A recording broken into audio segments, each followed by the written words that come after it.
Hi guys! Welcome to my vlog presentation.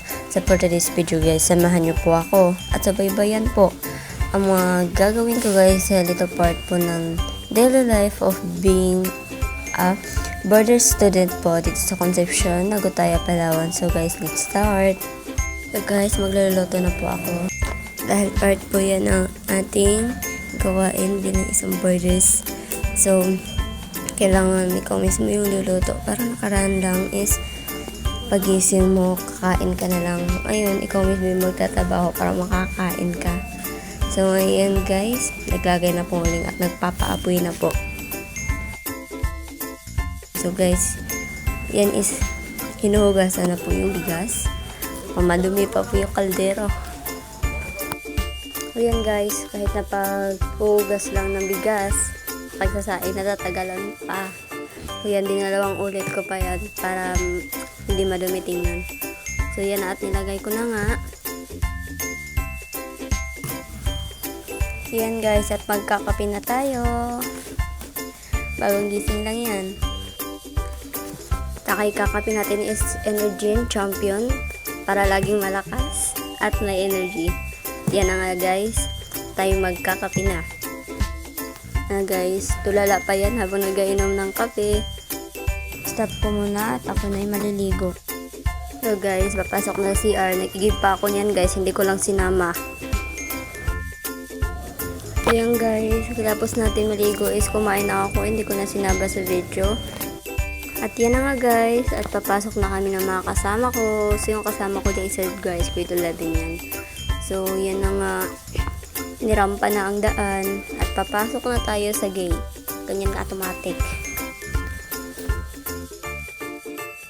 So yan nga guys, aakyat pa tayo niyan sa hagdan dahil sa second floor po ang aming room. So yun nga, panoorin nyo na lang.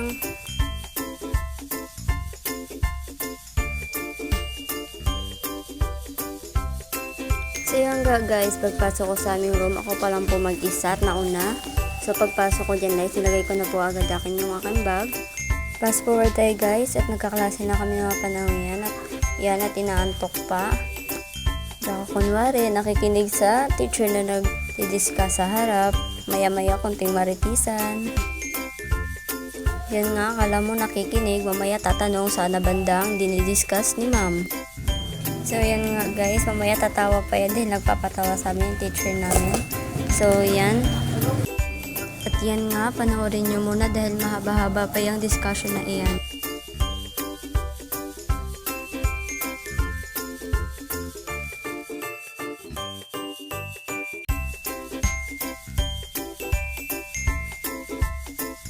So yan guys, bumababa na po kami guys dahil uwian na namin. Vacant namin guys, so maaga talaga kaming umuwi niyan. So yan, nakipagmarites pa, nag-video dahil sa mga presentation na gagawin. So yan na nga guys, mga kasama ko, kasabi namin bumaba si ma'am.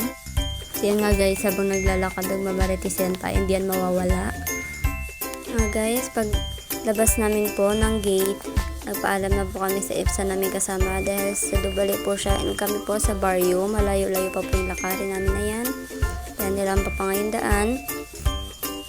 And guys, dalawa na lang kami guys, nawawala yung isa namin kasama niyan. Pinil pa yung daan eh. Haba-haba ang lakad. So, kaya yan guys, dalawa na lang kami dahil nauna na po yung isa namin kasama. So yan guys, at malapit na ako makarating. So ilang minutes din yung nilakad namin guys dahil malayo-layo pa nga po. Tsaka yan guys, papasok na po. Papasok na po sa aming boarding house. So hanggang dito na lang guys. Salamat sa pagsubaybay. Thank you!